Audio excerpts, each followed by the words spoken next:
What's up, everybody? Welcome back to the Champion Living Podcast, the only podcast crossing the lines between the sport of rodeo and fitness. Today's episode, the boys and I are catching up on our last Optimal Performance Academy, how it went, what we could change, if anything, and just kind of catching up and BSing throughout the episode.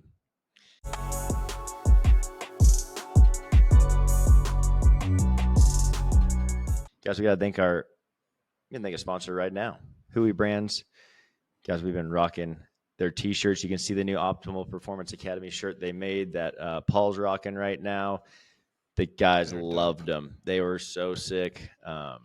Super, super happy with them and love to have them as a partner. Guys, you can save 10% on all HOOEY's gear at getyourhooey.com. Champion Living, all one word. Not case sensitive, is going to save you 10% on all their products. Winter's here. Check out their new winter line. It's dope. Boys, how we doing this morning? Good. Might be winter at your house. It's 80 degrees at my house. So yeah, it's warm here. The sun's shining. Definitely not winter today. It's gonna be. I had to turn the AC on yesterday. It was like 74 degrees in the house because we've had the heat on. And I'm like, okay, this is not gonna work. A little Indian summer going on right now. Yeah, I'll take it. It'll be cold next week, but yes, yeah, I'll take it while it lasts. Mm-hmm. It was so nice last night that. Now that the time's changed, it got dark. It gets dark at 4:50 here or something like that is when sunset is, or was yesterday. And so we've got I brought all the stuff from OPA home afterwards. And one of the things we have is this little projector that we watch film on. And I was like, oh, I got the projector. And the kids are driving me nuts, right? And it's dark. And I'm like, what are we going to do? I'm like, I got an idea. And so I just set up a sheet on the side of my garage outside and we laid some blankets down and the kids we watched a movie outside and it was like perfect weather, 66 degrees or something like that. And anyway, so that's how nice it is here, which I'm enjoying it. Oh yeah, that's super cool. Did Cannon ask where the projector came from? Did Doug give you that? He didn't ask. He missed a real good opportunity, though.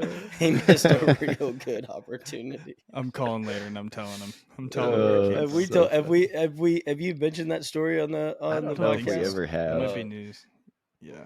Well, I went to visit Doug the first time I ever I really went and hung out with Doug. This would have been maybe March of 21 or something. I've been working for him for 6 or 7 months before we ever hang out. And I'd fly out to Colorado and hang out and really need to get some tennis shoes. And he's like, oh, I got these old tennis shoes right here. I'm like, I don't wear them anymore. And I'm like, oh, whatever, they'll work. So I throw them on, use them at the gym and stuff. I bring them home, and Ken's like, oh, you get new shoes, Dad? I'm like, yeah. Where'd you get those? It's like, oh, Doug gave them to me. He was like, oh, that was nice. For the next 6 months, anytime I brought something nice home, he's like, oh, did Doug give you that? Oh, did Doug give you that? I'm like, well, no. I mean, no, I bought it with my money that Doug paid me. So yes, but no. No, why does everything have to be given to me from Doug, son? So anyway, it's kind of a running joke now. So if I bring the project, oh, yeah. Oh, turns out I can buy things on my own. Oh man, too funny. Woman. Yeah, you are. Oh, that's funny. Oh man, that's funny. Man. Well, I miss you guys. Yeah, you say you miss us. It's a real kick in the balls being home from OPA. Yeah, it's bittersweet. It's like, oh yeah, I missed home, but then it's like, dang, now I miss OPA. It's such a high. Every time we do it, it's oh man, it's insane. And I was telling Logan on the way down, I was like, man, I'm really dreading leaving the house just because I know how busy the next few months are. And then we just started talking about over dinner the experience that past students have had the day before it happened, the day before OPA started. And then I started getting chills already. And I was like, oh yeah, I cannot wait. And then it does not disappoint every single time. It's being surrounded by us, and I don't mean to toot our horn, but I love our energy as a group. All the coaches, whether you're a fitness coach or just a skill specific coach, everyone is on the same page and everyone is constantly lifting each other up and firing each other up for 4 days straight, 5 days, with that first day we get there. And it's contagious, man. Everyone is on their best game. And we do that for 4 days straight, all damn day, no breaks. Like we're on 24/7 for 4 days. So when that first day after always feels like a drag or like kind of like a bummer because you're like, damn, I want to be back in that setting and I want to be keep grinding, but it always fires me up to get home and like just ride that energy. Keep taking that as far as I can, these next couple of weeks and see if we can maintain it. It's something else. Yeah. It's the community, I think, is what there's so many things about OPA that set it apart. But I was like, in talking with Chase Blythe, who's getting some content, and he was asking me some like really difficult questions, and it was trying to make me like really think through my answer. And I think the biggest thing that sets it apart is the community that we build. Like it's not just a regular rodeo school. I mean, these guys they're family now. They're part of our family, like, but they're like, I mean, they have a community, not just in us that they can reach out to, but in each other. And because of, I think the length being a longer school, 4 days, and doing life together for 4 to 5 days, I think that builds community. I think the way that we approach rodeo and success in rodeo from 360 degrees, from nutrition to goal setting to how to enter to the skill specific stuff, the training, all the things, I think that builds community. And at the end of the day, people can smell BS. And none of us, they know, they can tell that all of us, everybody involved with OPA is passionate about the sport, but more importantly, invested in them as an individual. And I leave OPA with like people that I'm checking on now and checking into and trying to help and provide resources. And it's about investing in that individual, which eventually grows the sport. And I think that's what one of the main things that really sets us apart. Yeah, that was something that Kyle brought up that last day when we were kind of like, just kind of recapping, like giving the debrief, like, all right, guys, like, what did you think? What do you like? What can we do better? And like Kyle said, like, I love the small size. Like it's not too many people. Like you're not just another face. And then Will followed that up with like, we don't wear name tags here because everybody knows our name. It takes me a day to learn everybody's name, but but we learn their names. Like, like you said, like by the end of the week, like they're family. And I don't know, I kind of expected that to happen at the first one that we did, just because I'd been to a 5-day school before and like it felt like that. And so I knew that was going to happen, but like now we've done it 3 times and it's like it feels the same way every single time. Like we leave there and everybody feels like family, and I feel like we've done a really good job of fostering that that connection and that relationship throughout the entire week. And then, when Will said that too, because I was thinking the first day, I was like, man, I really wish we had name tags. I'm having a hard time getting everybody's name. So I'm like, oh, note to self, the next OPA, we probably need to get name tags. And then Will said that, and immediately I was like, nope, never. Throw out the name tags. No, never, ever getting name tags. Love that. Never, ever getting name tags. No, it's good. It's good to create that personal connection with them. And, I make an effort to, once I learn their name the first time, like hear it, every time I address them by their first name, like first. So I get it. It's like not a like polite thing. It's like in my head, I got to say this person's name or else I won't get it. Right. So it is cool though, man. We try and make a really personal connection with each guy there. And, we saw some really cool standouts this school, I thought. And I'll just start with the bareback riding, but Ben was outstanding. That dude showed up ready to learn, willing to try anything we would tell him in the arena, and the guy soaked up every single second and saw huge progress from just day one. His confidence alone, you could tell he questioned a lot of things, didn't know if he'd been taught right. We get him on the spur board, spur magic the first time, definitely not doing things like we're asking him to, that he had been taught a different way. And he just totally ate his ego, scrapped it, and took everything to heart that we were helping him with. And it was instant, man. Everything clicked, light bulbs were going off, and he was like almost in shock that it felt that good, and that it only took that little amount of time to get him to where he was feeling a lot more confident. You can tell by that last horse he got on, he was like fired up. He wasn't thinking about what he needed to do. He was just thinking about riding the best he could and having fun, and it showed.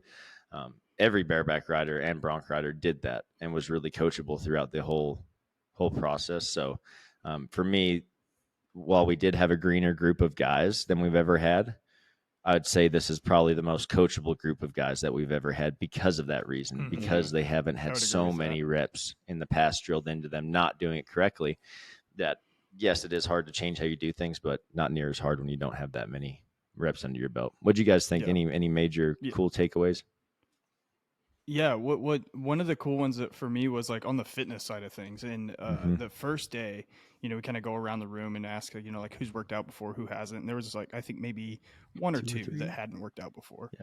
Yeah. And so we get into our groups and we start going through these workouts. And Cody was one of the guys that hadn't worked out before. And when he told me that, he was kind of like, he almost sounded like a little bit embarrassed. And I was like, dude, no worries. Like that's what we're here for. Like we're gonna teach you exactly what you need to do here in the future.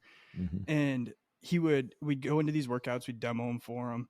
He'd do an exercise and I'd be like, okay, well, like here, like, change this, or like drop your shoulders, don't crowd your ears, or, send your hips back, or whatever cue I would give him, he would pick it up exactly perfect on the very next rep, because he was listening, like he was listening to everything and he soaked up everything. And I was like, after that first workout, I was like, dude, I'm glad you've never worked out before, because you have zero bad habits to work to try and work back from.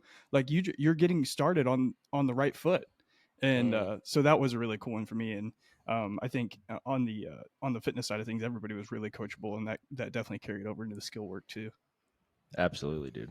It was it was really cool to see him get better each set. And it wasn't, each day, it was literally set to set. You're like, oh my God, you look like a different person. Yeah. Oh my God, you look like a different person. You're doing this well. So I think they definitely responded really well to that. And then when you start tying that into the skill specific practice, when we're telling you to engage your core, it's no longer this confusion of like, well, one guy told me to push my belly out. One guy tells me to suck it all the way in. One guy's telling me to press against my belt. Like, what does that even mean? And, that's the problem we run into usually in these schools is we give them cues and they're like, what? These workouts, man, they practice these actions.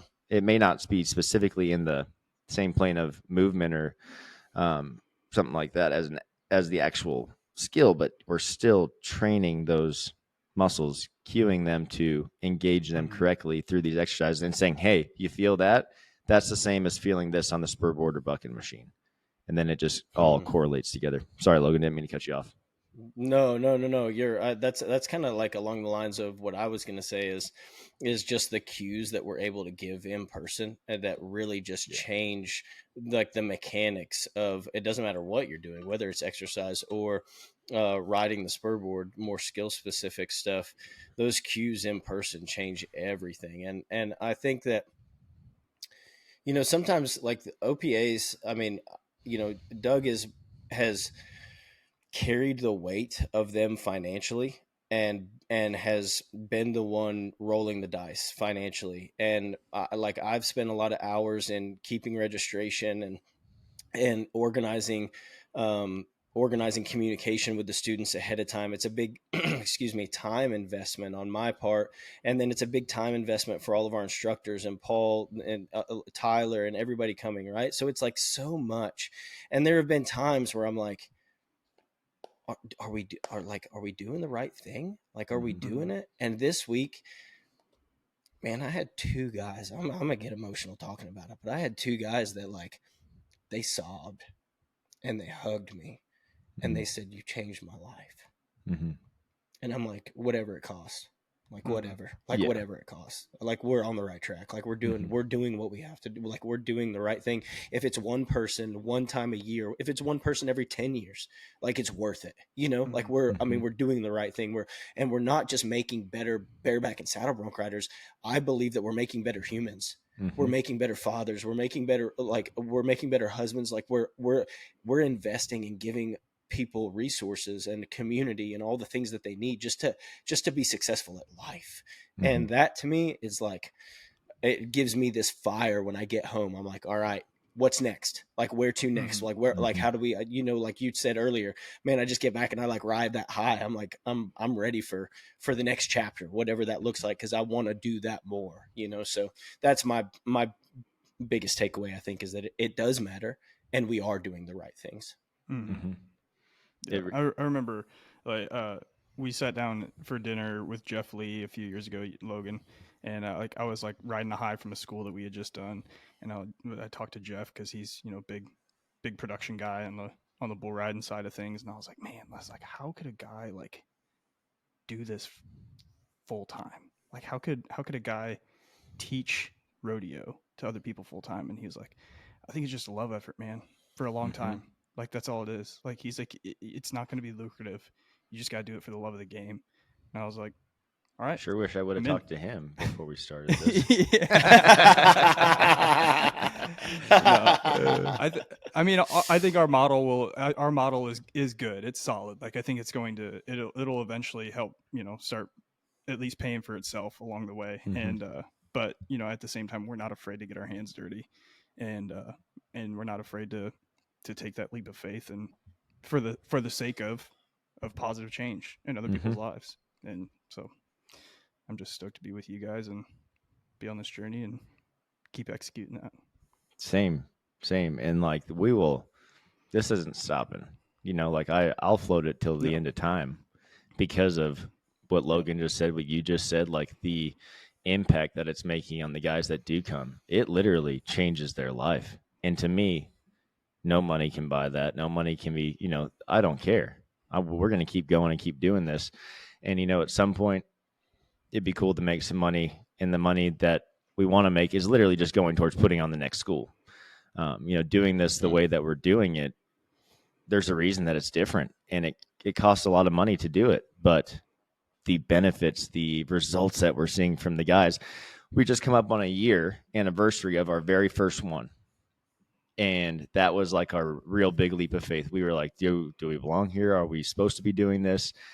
Well, 365 days later, I think we have 4 guys that made the circuit finals that were at that school. We have 2 of those guys who were in the top, like second and third at the Wilderness Circuit Finals.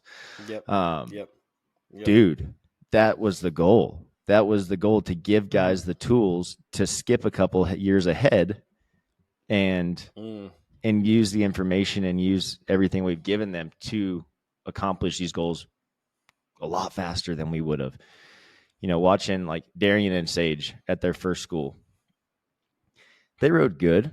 Like they rode pretty good. They'd done their permits for a bit. They rode well. We're not riding every horse well though. They weren't connecting the dots to, we ride every horse the same, like just focus on the basics and keep rolling. Well, they took all that to heart. They go to an incredible college with an incredible coach. That's a huge part of it as well, who continues to build on them and teach them, the same ways that we were, I'm sure. Kelly Wardell's an insanely good coach and athlete. So these guys are at CSI and they're cleaning house at the college rodeos. I think they're 1 and 2 in the region. They just cleaned house at the circuit finals. Like I said, I see an NFR in their future in 2 years, 3 years tops. How long would it take them without learning all these things and having the mentors? Like, who knows? It took us all a lot longer to even get halfway to where they've been already. Yeah. So we're not stopping. We're only going to keep continuing to do this and do this for other events too. Like you said, like your Darian guy and said. Sage are like go ahead. Yeah, they're a good example of like what our plan was. Like they are the ideal student of OPA. Like they have the talent and they have the experience behind them that things go right sometimes, but not all the time, like sometimes they'll have success and then they're questioning in their head, like, was that a fluke or am I actually onto something? And then they'll try and change something on the spur board or they'll change something in their mechanics. And then, it goes the opposite direction. And so like, they're exactly who we wanted for students in this. And they're proof of that our model works, because we took them for 4 days. We taught them absolutely everything that they needed to know. The one of them won the buck out that we had on the last day. And then I think they were 1 and 2 at that, actually, like maybe like a half point difference. And then they go on and they're still traveling together. They're kicking ass at the circuit finals. They're kicking ass at the college finals. Like they skipped a step, like exactly what our plan was. Like they skipped a whole, we shortened their learning curve by probably 2 or 3 years. And now, like you said, an NFR is almost definitely in their future. It's absolutely awesome. I even think guys that are coming in 16th place, 17th place, top 20, a lot of them could benefit from an OPA, and it's so hard to tell that to guys of that caliber because they're like, I'm top 20 in the world. Like I am, the top 5% in the world right now. Well, how long have you been in that top 5%? Is that you falling in that every single year, not making the NFR? Well, OPA is for those guys too. Those guys that have a great come foundation. in top 5 next year. Yeah, exactly. And, minus the riding, we're not just teaching you how to ride bucking horses. We're only trying to help develop what you've already put down as a foundation. But the other side of this, the whole business and professional side of being an athlete, none of y'all know that shit. And it's pretty apparent. Yeah. So coming to one of these, investing in yourself, it's nuts to not do it. Yeah, Caleb's presentation on entering and like life on the road, like that is probably, in my opinion, that has grown to be one of the most valuable things. And like I think the first time that we did it was more like, oh, like here this will be good. I think they'll take some time away from this. This will fill some time, and it's very valuable. And now I think the other day he went on almost 2 hours with his presentation. Yeah, we dude. had like 45 minutes or an hour slotted for it, and he went on for 2 hours because the guys just kept asking questions, and like good questions too. Yeah, like they were hungry taking pages and pages and notes. Yeah, and I mean, he literally laid it out for him, like, especially now since like the PRCA has moved towards online entries and everything, and but he taught him like how to read the business journal, how to look for rodeos that you should be entering at your particular at your stage that you're in right now. He's like, don't run with the big dogs because you're gonna get your money taken. Like, prove yourself at these type of rodeos. This is what you look for. This is how you find the stock contractors you want to go to their rodeos and stuff. And then like just the financial investment that Caleb has to have each year to make the NFR, like that'll make your jaw hit the floor. Like I don't think guys realize that when they walk in. Like they don't understand like how much it actually takes to go. And so like his presentation on that I think is outstanding. It is. I totally agree. But it's and people knew that coming in. I mean, that tells me that we've been thinking about like ways we can market this differently and but we've obviously done something right, because when that first day when we were asking people, what did you come here to learn? Like 90% of the students said, I want to learn the financial end of rodeo.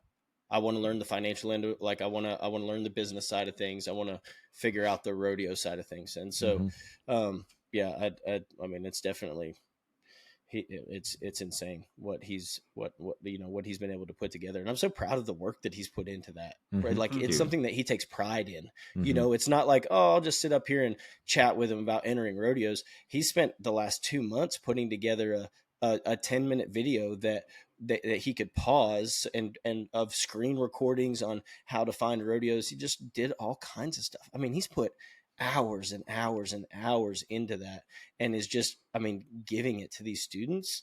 It's like Paul said, it's invaluable.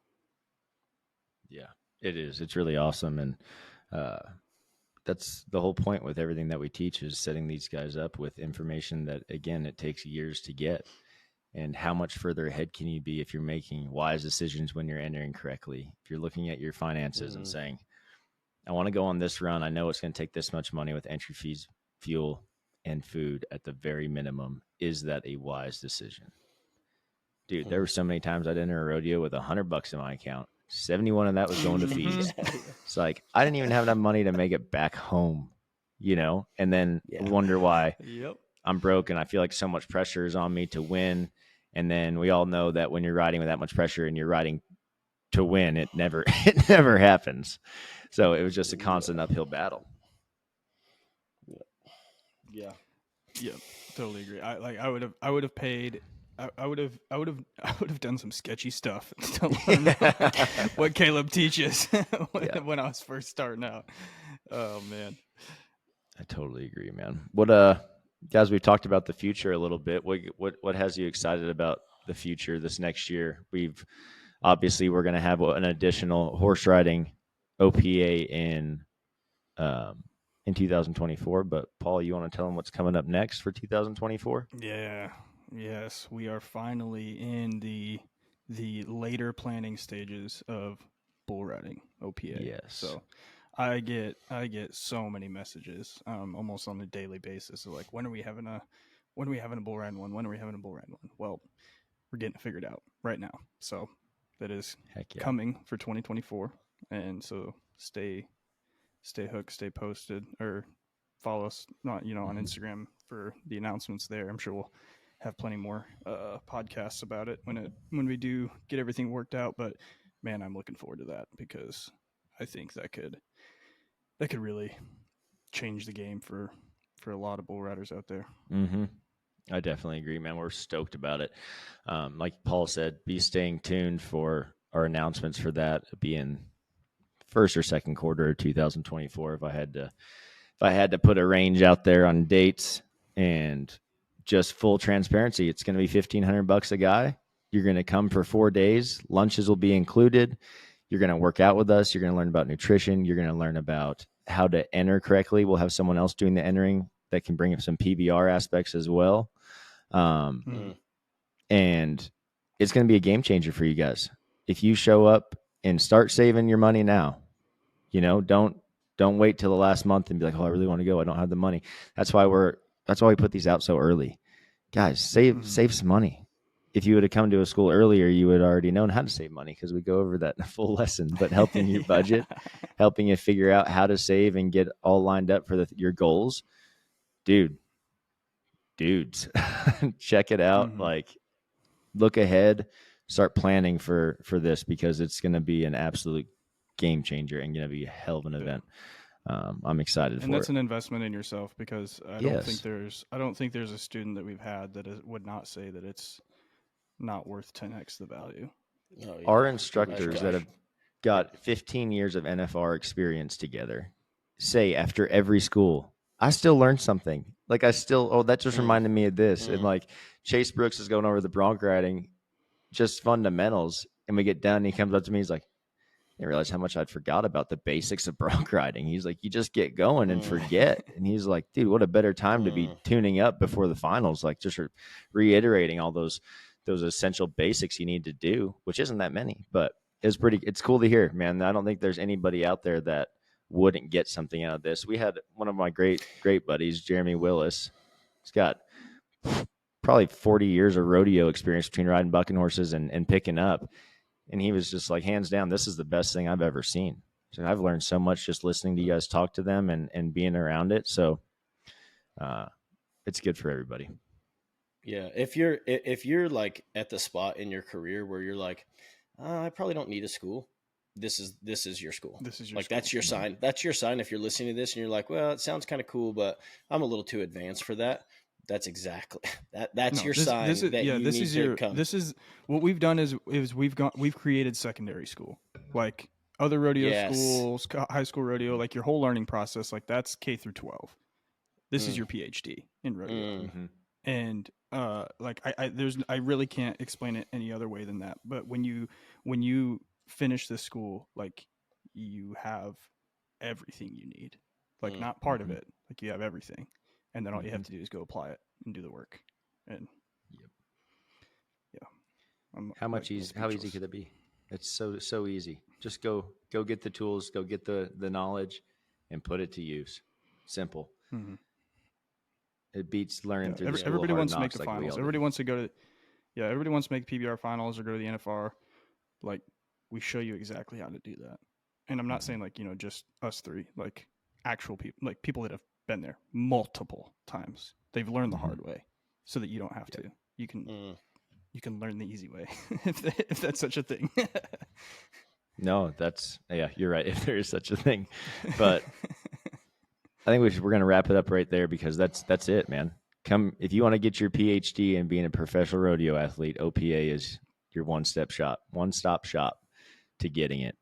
So check it out. Follow us on Instagram. I'm at champion.living. You can catch Paul at Coach Paul Lloyd. We got Logan at logan.championliving. Got to thank our other sponsors. Beastmaster Rodeo have been with us since the beginning.